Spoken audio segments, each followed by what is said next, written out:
কিছু প্রয়োজন বোঝাতে আমরা নিড টু ব্যবহার করব। যেমন এখানে গঠন দিয়েছি subject plus need to plus verb, অর্থাৎ ভার্বের বেস ফর্ম, ভার্বের প্রেজেন্ট ফর্মটা আমরা লিখব। যেমন আমি এখানে এক্সাম্পল দিয়েছি, I need to learn English, আমার ইংরেজি শেখা প্রয়োজন।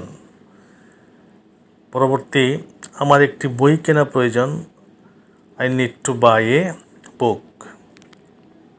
আমার তাকে সাহায্য করা প্রয়োজন, I need to help him. আমার কাজটি করা প্রয়োজন, I need to do the work. অর্থাৎ আমরা কোনো কিছু করা প্রয়োজন বোঝাতে আমরা নিড টু ব্যবহার করব। আমি আবার প্রথম উদাহরণে যাচ্ছি, যেমন আমার ইংরেজি শেখা প্রয়োজন, I need to learn English. এখন যদি বলি আমার ইংরেজি শেখা প্রয়োজন নয়, তাহলে আমি বলবো I don't need to learn English.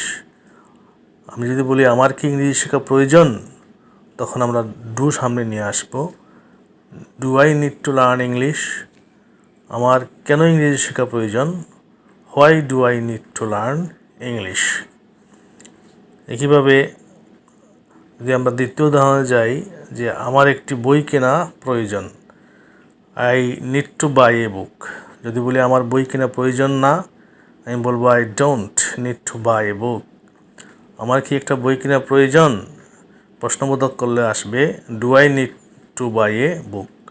আমি যদি বলি আমার কেন একটি বই কেনা প্রয়োজন, তখন বলবো why do I need to buy a book. অর্থাৎ এভাবে আমরা প্রয়োজন বোঝাতে আমরা নিড টু ইউজ করব, নিড টুর পরে ভার্বের বেস ফর্ম ইউজ করব।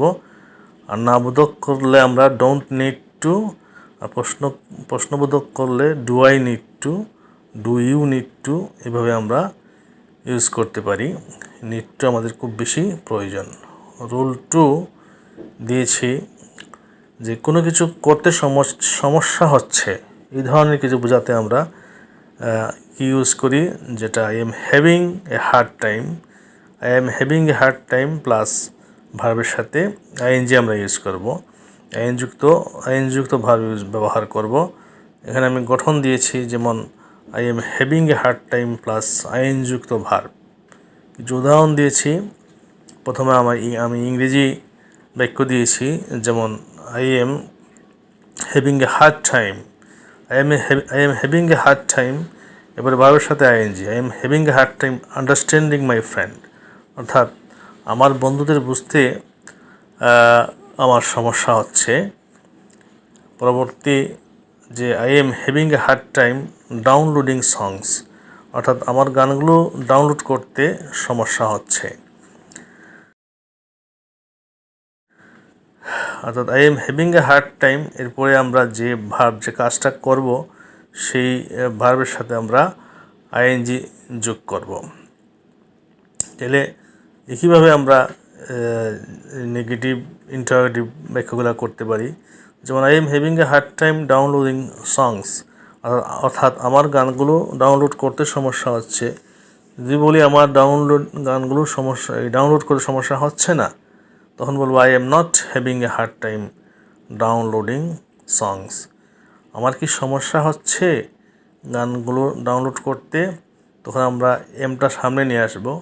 M I having a hard time downloading songs. আমার কেন সমস্যা হচ্ছে যদি বলি, why am I having a hard time downloading সংস।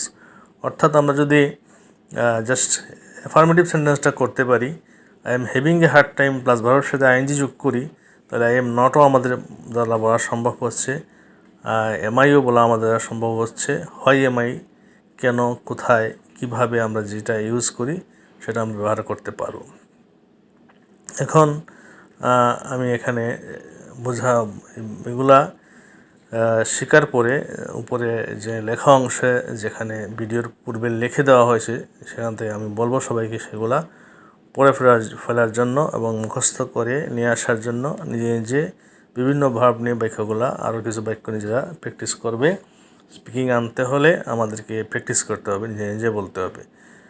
এখানে যারা ভিডিও ক্লাস করবে সবাইকে কিছু এক্সারসাইজ দিছি, কয়েকটা 4টা এক্সারসাইজ। নিজেরা কমেন্টে আনসারগুলা লিখে দিতে পারেন। যেমন আমার অপেক্ষা করা প্রয়োজন, এটা এই নিড টু দিয়ে করবে। তোমার টাকা সঞ্চয় করা প্রয়োজন, প্রয়োজন বলতে আমরা নিড টু ইউজ করি।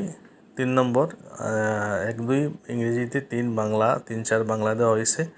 আমার অপেক্ষা করতে সমস্যা হচ্ছে, তাহলে যে আই এম হ্যাভিং পরে ভার্বের সাথে আইএনজি, এটা আমরা ইউজ করব।